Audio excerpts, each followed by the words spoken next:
আসসালামু আলাইকুম। আমি লাবণীস কিচেনে আপনাদের আরেকবার স্বাগত জানাই। আজকে আমি আপনাদের বাঁধাকপি আর মসুর ডাল দিয়ে দুর্দান্ত একটি রেসিপি তৈরি করে দেখাবো। এই বাঁধাকপি আর মসুর ডালের রেসিপিটি এতটাই টেস্টি হয়ে থাকে যে বাচ্চারা পর্যন্ত পছন্দ করে খাবে। এই রেসিপিটি তৈরি করার জন্য আমি এখানে একটার অর্ধেক বাঁধাকপি নিয়েছি। আপনারা চাইলে পুরো একটা বাঁধাকপি নিতে পারেন। তারপর বাঁধাকপিগুলোকে এভাবে আমি ছুরি দিয়ে চিকন চিকন করে কুচি করে কেটে নিয়েছি। আপনারা চাইলে বটি দিয়ে ওই কাজটি করে নিতে পারেন।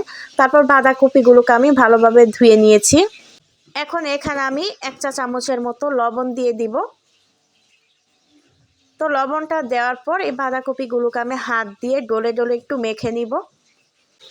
বাঁধাকপিতে লবণ দেওয়ার কারণে কিন্তু এটা অনেকটা নরম হয়ে যাবে, আর এভাবে আমি হাত দিয়ে একটু ডলে ডলে মেখে নিব। কিছুক্ষণ সময় নিয়ে কিন্তু এই কাজটি করে নিতে হবে। এতে করে বাঁধাকপির মধ্যে যে পানিগুলো থাকবে সেটা কিন্তু সম্পূর্ণটা বেরিয়ে আসবে। দেখতেই পাচ্ছেন বাঁধাকপি থেকে কিন্তু অনেকটা পানি বের হচ্ছে, আর বাঁধাকপিগুলো কিন্তু নরম হয়ে যাচ্ছে। আমি এইভাবে বাঁধাকপিগুলো কিছুক্ষণ একটা সাইডে রেখে দিব। এখানে আমি হাফ কাপের মতো মসুর ডাল নিয়েছি। ডালটাকে আমি 3 থেকে 4 ঘন্টার মতো ভিজিয়ে রেখেছিলাম। তারপর ডালগুলো পানি দিয়ে ধুয়ে নিয়েছি। ডালগুলো অনেকক্ষণ ভিজিয়ে রাখার কারণে কিন্তু অনেকটা নরম হয়েছে, দেখতেই পাচ্ছেন। আপনারা চাইলে কিন্তু সারা রাতও ভিজিয়ে রাখতে পারেন হাতের কাছে সময় থাকলে। এখন ডালগুলোকে আমি শিলপাটাতে বেটে নিব।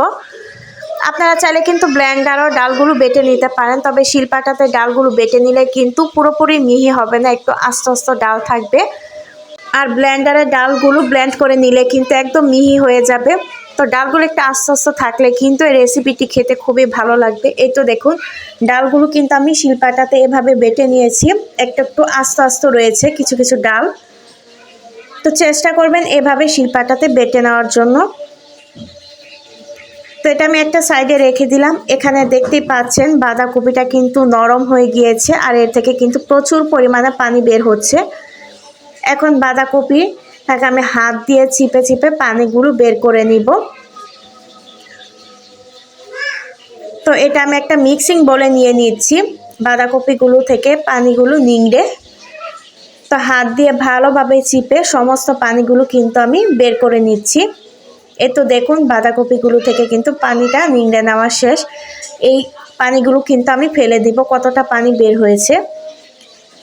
এখন এখানে আমি একটা পেঁয়াজ কুচি দিয়ে দিচ্ছি মিহি করে। এখন দিয়ে দিচ্ছি 3টা কাঁচামরিচ কুচি। ঝালের পরিমাণটা আপনারা আপনাদের পছন্দ মতো দিয়ে নেবেন। এখন দিয়ে দিব হাফ চা চামচ লবণ। লবণটা বুঝে শুনে দিবেন, যেহেতু আগে আমি এখানে লবণ দিয়েছিলাম বাঁধাকপিতে। দিয়ে দিচ্ছি 1 চা চামচ হলুদের গুঁড়া। দিয়ে দিচ্ছি হাফ চা চামচ ভাজা জিরার গুঁড়া। আর এখন দিয়ে দিচ্ছি সেই বেটে রাখা ডালটুকু।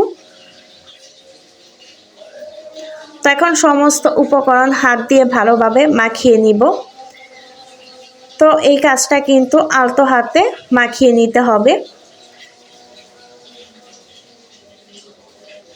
তো সবগুলো উপকরণ হাত দিয়ে মাখিয়ে নেওয়া শেষে আমি এখানে 3 টেবিল চামচ বেসন দিয়ে দিচ্ছি। এই মিশ্রণটা আমার কাছে একটু লেটকা মনে হচ্ছে, তার জন্য এখানে আমি আরেকটু বেসন দিয়ে দিলাম। এতে করে কিন্তু মিশ্রণটা আঠালো হবে। আপনাদের যদি এরকম মনে হয় তাহলে একটু বেসন দিয়ে নেবেন, তাহলে কিন্তু বড়াটা খেতেও দারুণ লাগবে। তো মাখানো শেষে এখন আমি হাত দিয়ে এর কিছুটা বাঁধাকপির মিশ্রণ নিয়ে একটু চ্যাপটা করে নিচ্ছি, মানে পেঁয়াজের শেপ দিয়ে নিচ্ছি। পেঁয়াজও ঠিক যেভাবে বানায়। চুলাতে একটা কড়াই বসিয়ে দিয়েছি তেল দিয়ে। তেলটা যখন গরম হয়ে আসবে তখন আমি একে একে বড়াগুলো দিয়ে দিচ্ছি। চুলার আঁচটা কিন্তু লো থেকে মিডিয়ামে রেখে তারপর বড়াগুলো ভেজে নিতে হবে। আমার আজকের এই বাঁধাকপি মসুর ডালের রেসিপিটি যদি আপনাদের কাছে ভালো লাগে প্লিজ একটি লাইক দিয়ে দিবেন। যারা এখনও নতুন আমার চ্যানেলটি সাবস্ক্রাইব করেনি চাইলে আমার চ্যানেলটি সাবস্ক্রাইব করে দিতে পারেন। এখন আমি বড়াগুলো উল্টে দিচ্ছি ওই পাশটা ভাজার জন্য।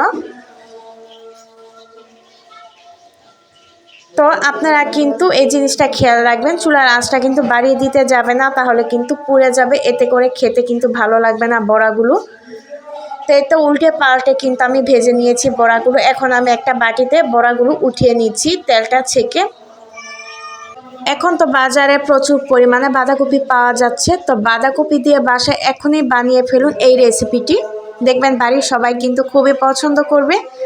তো বড়াগুলো ভাজা শেষে যে অবশিষ্ট তেলটা রয়েছে তার মধ্যে 1 চা চামচ গোটা আস্ত জিরে দিয়ে দিলাম। জিরাটা এখন তেলের মধ্যে হালকা একটু ভেজে নিলাম। তারপর আমি একটা পেঁয়াজ মিহি করে কুচি করে নিয়েছি, সেটা দিয়ে নিলাম। এখন তেলের সঙ্গে পেঁয়াজটা হালকা করে ভেজে নিব। পেঁয়াজটা যখন হালকা ভাজা নরম হয়ে আসবে, লাল লাল হয়ে আসবে, তখন আমি এখানে 1/2 চা চামচ আদা বাটা, 1/2 চা চামচ রসুন বাটা দিয়ে দিলাম। এখন আদা রসুন বাটাটাকে আমি তেলের সঙ্গে ভেজে নিব। আদা রসুনের যে কাঁচা গন্ধটা আছে সেটা কিন্তু চলে যাবে। তো আদা রসুনটা কিন্তু আমার তেলের সঙ্গে ভেজে নেওয়া শেষ। এখানে আমি একটা টমেটো কুচি দিয়ে দিচ্ছি।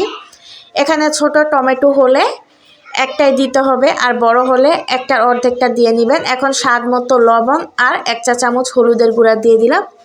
হলুদের গুঁড়া দিয়ে এখন আমি ভালোভাবে নেড়েচেড়ে মিশিয়ে নিচ্ছি।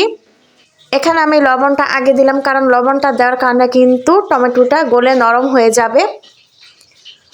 তো নেড়েচেড়ে আমি কিছুক্ষণ কষিয়ে নিয়েছি। এখন আমি বাকি মশলাগুলো দিয়ে দিব। এখন এখানে আমি 1/2 চা চামচ লাল মরিচের গুঁড়া, 1/2 চা চামচ ধনিয়ার গুঁড়া, 1/4 টিস্পুন গরম মশলার গুঁড়া, 1/4 টিস্পুন ভাজার জিরার গুঁড়া দিয়ে এখন আমি নেড়েচেড়ে মশলাটা ভালোভাবে কষিয়ে নিব, মানে তেলের সঙ্গে একটু ভেজে নিব। তারপর আমি পানিটা দিয়ে নিব। তো এতে করে কিন্তু মশলার কাঁচা গন্ধটা চলে যাবে তেলের সঙ্গে কিছুক্ষণ ভেজে নিলে। এখন মশলাটা কষানোর জন্য এখানে আমি পানি দিয়ে দিচ্ছি পরিমাণ মতো। একটা কথা মনে রাখবেন, মশলাটা যত বেশি কষাবেন তার তরকারির টেস্টটা কিন্তু দ্বিগুণ আসবে। মশলাটা কম কষালে কিন্তু মশলার একটা কাঁচা গন্ধ আসে। এখন একটা ঢাকনা দিয়ে ঢেকে দিলাম। প্রায় 5 মিনিট পর ঢাকনা উঠিয়ে আমি একটু নেড়ে চেড়ে দিচ্ছি। এর মধ্যে কিন্তু মশলাটা আমার কষানো হয়ে গিয়েছে, আর মশলাটা থেকে কিন্তু পানিটা ফুটতে শুরু করেছে, মানে বলক চলে এসেছে। সেই পর্যায়ে আমি ভেজে রাখা বড়াগুলো দিয়ে দিচ্ছি, বাঁধাকপি আর মসুর ডালের। এখন বড়াগুলো দেওয়ার পর আমি আলতো হাতে একটু নেড়ে চেড়ে নিচ্ছি। একটু সাবধানে নেড়ে চেড়ে নেবেন, তা না হলে কিন্তু বড়াগুলো ভেঙে যাবে। সুন্দর ফ্লেভারের জন্য 2টি কাঁচামরিচ দিয়ে দিচ্ছি।